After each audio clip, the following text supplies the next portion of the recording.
बहुत ही अच्छी योगा और बहुत ही अच्छी जानकारी। आप अक्सर जो आप बोलते हैं, जो वाक्य बोलते हैं कि जो पचे नहीं वो खाना नहीं, और जहाँ आदर हो वहाँ जाना नहीं, बिल्कुल सही बात है। और इसी वाक्य के लिए ही हम लोग रोज क्लब में आते हैं, चाहे वर्चुअल क्लब हो चाहे फिजिकल क्लब हो। हम लोग ऐसे माने हमारे पाचन संस्थान को बनाने की कोशिश करते हैं कि पच जाए। तो और ऐसे हम अपने व्यवहार को बनाने की कोशिश करते हैं कि हमको आदर मिले हर जगह। तो बहुत बहुत धन्यवाद मिथिलेश सर। रोज की तरह ही आपने बहुत सारी ज्ञान की बात बताई। पेट के संबंध में भी बताया कि 90% बीमारियां पेट से होती है। और आज का मेरा विषय रहेगा एक ऐसे मानसिक विकार के ऊपर जो बहुत भयावह तरीके से हमारे देश में बढ़ा है।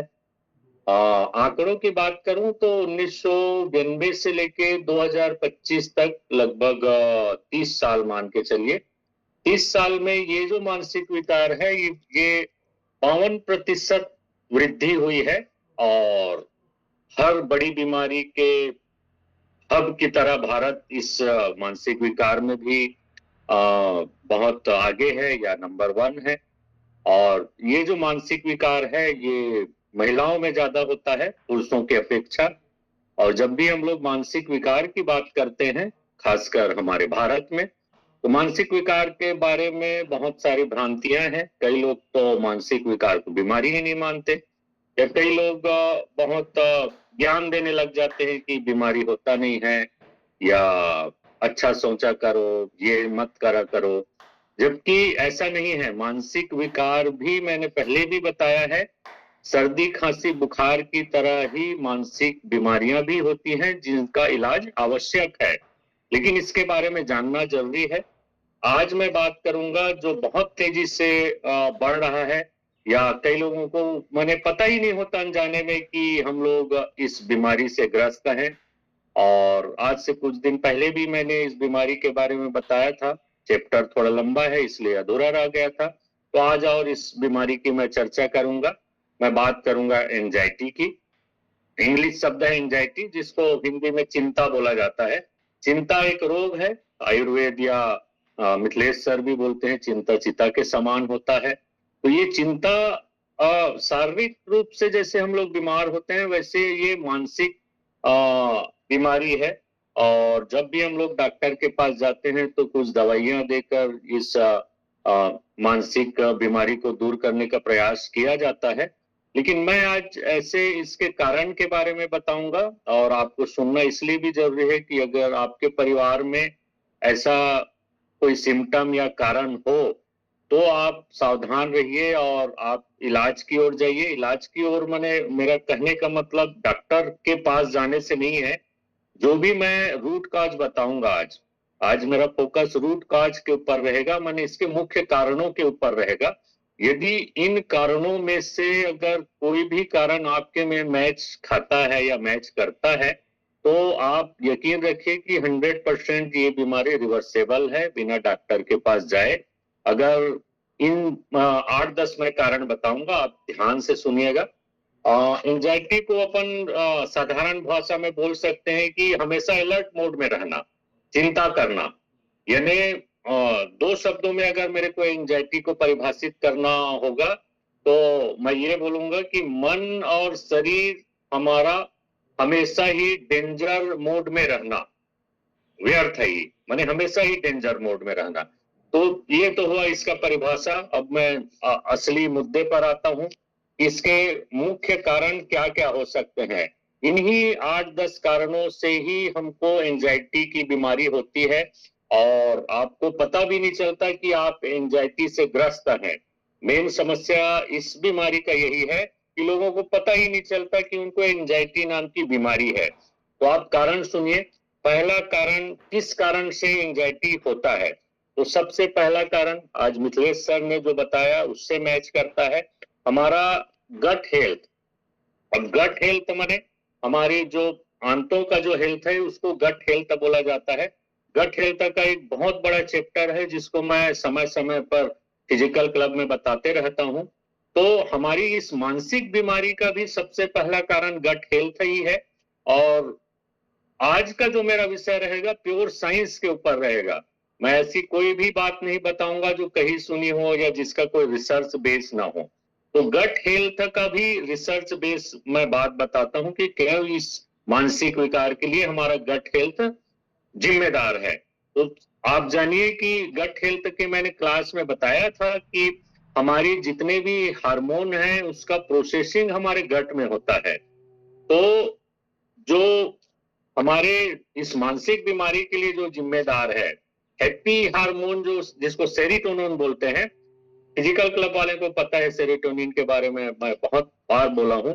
तो सेरोटोनिन हमारे हैप्पी हार्मोन है जो हमारे अच्छे माइंड के लिए जिम्मेदार है और इसका 90% तक का निर्माण हमारे गट में होता है। तो मान लो आपके गट में कोई प्रॉब्लम है, आपको कब्ज है, एसिडिटी है, गैस है या ब्लोटिंग हो रहा है या फिर आपका पेट साफ नहीं होता है, तो मान के चलिए सेरोटोनिन का प्रोडक्शन आपके गट में नहीं होगा या कम होगा। और जैसे ही कम होगा तो मान के चलिए आपको एंजाइटी आएगी ही आएगी। तो ये पहला कारण हुआ। दूसरा कारण जरूरत से ज्यादा स्ट्रेस लेना।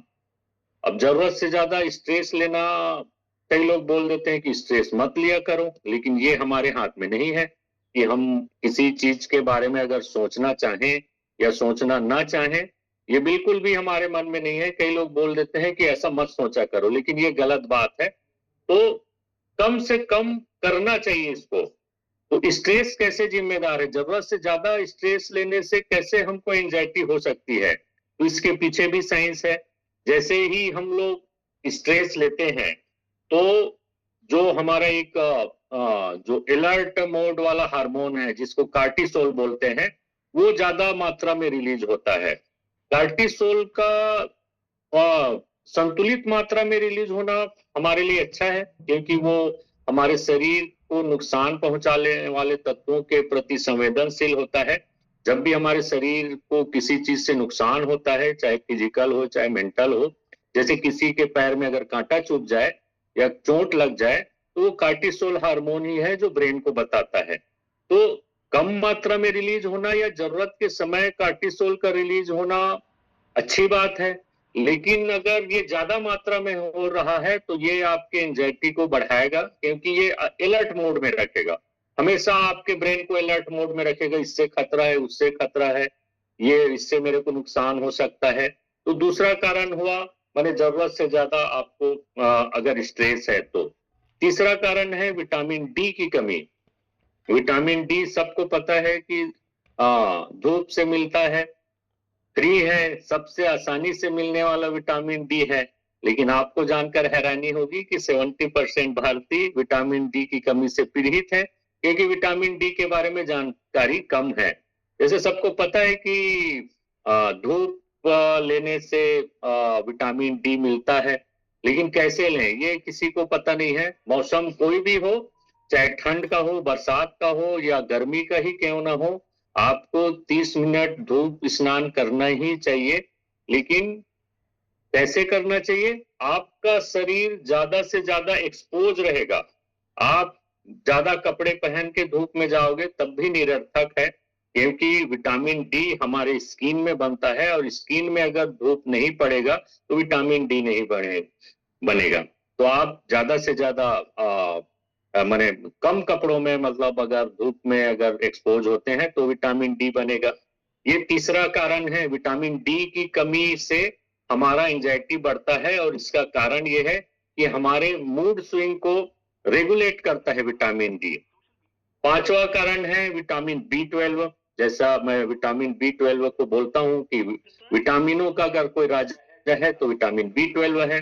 तो विटामिन बी 12 की कमी से हमारा एंजाइटी बढ़ता है, क्योंकि विटामिन बी 12 हमारे नर्वस सिस्टम को कंट्रोल करता है, उसकी मजबूती के लिए काम करता है। और अगर आपके में बी 12 कम है तो मान के चलिए कि आपको एंजाइटी होगी ही होगी।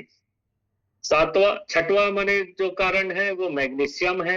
मैग्नीशियम हमारे स्ट्रेस हार्मोन को कम करता है। जैसे स्ट्रेस हार्मोन कार्टिसोल का मैंने नाम लिया, तो मैग्नीशियम नाम का जो मिनरल्स है वो इस कार्टिसोल के लेवल को कम करता है। तो ये हुआ छठवां कारण। सातवां कारण पुअर स्लीप, माने अगर आपकी नींद पूरी नहीं हो पा रही है तो भी आपको एंजाइटी आएगी। और इसका कारण ये है कि जब भी हम अच्छी नींद लेते हैं हमारा शरीर डिटॉक्सिफिकेशन की ओर जाता है। और डिटॉक्सिफिकेशन में आप मान के चलिए लीवर और किडनी भी डिटॉक्सिफाई करता है और हमारे ब्रेन का भी डिटॉक्सिफिकेशन होता है इन्हीं नींद के दौरान। तो अगर आपके में अगर नींद की प्रॉब्लम है, सोते सोते आपकी नींद टूट जाती है या किसी चीज के डर के आप उठ जाते हैं, नींद प्रॉपर नहीं ले रहे हैं, तो भी आपका एंजाइटी बढ़ने वाला है। सातवां चीज है कैफीन और शुगर का कंजप्शन। अगर आप ज्यादा मात्रा में कैफीन ले रहे हैं या ज्यादा मात्रा में चीनी ले रहे हैं, सफेद चीनी, तो वो भी हमारे कॉर्टिसोल एंजाइम या कॉर्टिसोल हार्मोन को बढ़ाने का काम करता है। तो आप माने कैफीन और शक्कर मत लीजिए। अब इसमें कैफीन की जब बात आती है तो हमारे क्लब में एक प्रोडक्ट आता है जिसको एफ्रेस कहते हैं और जिसका मैं बहुत सलाह लेता हूं और मैं एफ्रेस पीते रहता हूं, जैसे अभी पी रहा हूं। तो जब भी हम बात करते हैं कैफीन की, तो कैफीन को विलेन इसलिए बना दिया जाता है क्योंकि जितनी भी नशीली चीजें हैं, दारू से लेके गांजा, ब्राउन शुगर या जितनी बड़ी बड़ी नशीली चीजें हैं, उसके जो कंटेंट है उसमें भी कैफीन रहता है। कैफीन का मेन काम हमारे ब्रेन को एक्टिवेट करना रहता है। तो कैफीन को कम कर सकते हैं, कैफीन को आप बिल्कुल अपने डाइट से हटा नहीं सकते हैं क्योंकि ये हमारे ब्रेन की एक्टिवेशन के लिए जरूरी है। 300 मिलीग्राम पर डे इसकी जरूरत रहती है, लेकिन अगर जरूरत से ज्यादा कैफीन अगर लें तो वो हमें एंजाइटी को बढ़ाएगा। क्योंकि अगर जरूरत से ज्यादा अगर कैफीन लें तो वो जरूरत से ज्यादा हैप्पी हार्मोन एक बार में रिलीज कर देगा और उसका असर जैसे ही कम होगा वो आपके हैप्पी हार्मोन के लेवल को डाउन कर देगा। लेकिन एफ्रेस में हमारे शरीर को जितनी कैफीन की जरूरत है उसकी एक संतुलित मात्रा है। ये हमारे शरीर की जरूरत है। बिना कैफीन के माने कैफीन की अधिकता से जितनी एंजाइटी होगी उससे बड़ी एंजाइटी कैफीन की कमी से हो सकती है। तो आप अच्छे सोर्स से कैफीन लीजिए, जैसे हमारा एफ्रेस है, एक गिलास में 40 मिलीग्राम मिल जाता है और हमारे शरीर की जरूरत 300 मिलीग्राम पर डे है। तो 6-7 बार भी आप एफ्रेस ले लें तो आपके एंजाइटी लेवल को कम कर सकता है। आखिरी कारण है, 8वां या 9वां बोल सकते हैं, टाइम की कमी है, इसलिए ये जो कारण है वो सबसे बड़ा कारण है, इसलिए इसको बताना जरूरी है।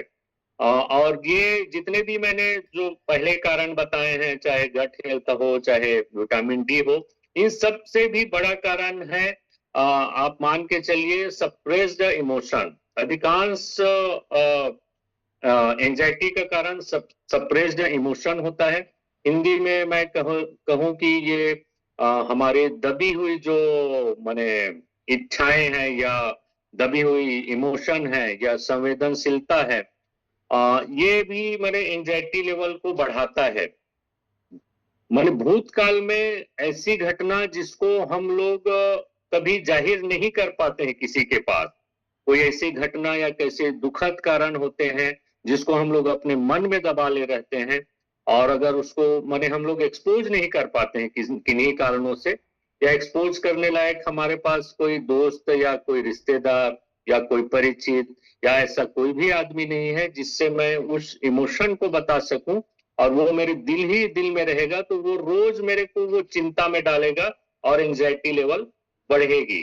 तो आप हमेशा याद रखिए कि अगर ऐसा कोई कारण है आपके जिंदगी में जिसको आपको रोज माने उससे दुख होता है या तकलीफ होता है, तो कोशिश करिए कि उसको आप किसी को बताइए जिसके ऊपर आप विश्वास कर सकते हैं। अगर नहीं है ऐसा कोई आदमी तो एक काम करिए कि आप एक डायरी मेंटेन करिए और उस दुख को जिसको आपने वर्षों से सप्रेस कर रखा है उसको आप लिखने की कोशिश कीजिए। तो निसंदेह एंजाइटी लेवल कम होगा। तो ये तो हुए 8-10 कारण। अगर इन कारणों में से कोई एक कारण आपके में है, तो आप मान के चलिए 100% ये एंजाइटी आपका रिवर्स हो सकता है। क्योंकि जब आप रूट कॉज के बारे में जानेंगे, आप उसके जड़ के बारे में जानेंगे, तो उसका इलाज ज्यादा अच्छी तरीके से हो सकता है। केवल सिम्पटम के ऊपर इलाज करना टेम्परेरी इलाज होता है। और जैसे अब सिम्पटम की बात निकली है, तो कौन-कौन से सिम्पटम आ सकते हैं, कैसे आप पता करें कि आपको एंजाइटी की बीमारी है? तो सबसे पहले माने सिम्पटम आता है ओवरथिंकिंग का। किसी चीज को आप जरूरत से ज्यादा सोचते रहते हैं, तो भी ये एंजाइटी का कारण हो सकता है। यदि आप बात-बात में डर जाते हैं या बिना कारण ही डर जाते हैं, तो भी ये एंजाइटी का कारण हो सकता है। मूड स्विंग होता है आपका बार-बार, कभी एकदम जल्दी गुस्सा हो जाते हैं, एकदम जल्दी शांत हो जाते हैं, तो भी ये एंजाइटी का कारण हो सकता है। रेस्टलेसनेस होना, माने बिल्कुल हड़बड़ी में होना, हर बात में हड़बड़ी, खाने में हड़बड़ी, कहीं जाने में हड़बड़ी, किसी काम को करने में हड़बड़ी, बिना मतलब के हड़बड़ी, तो मान के चलिए कि आपको एंजाइटी के लक्षण हैं। एक और माने सिम्पटम हो सकता है एकाग्रता की कमी, माने किसी भी काम में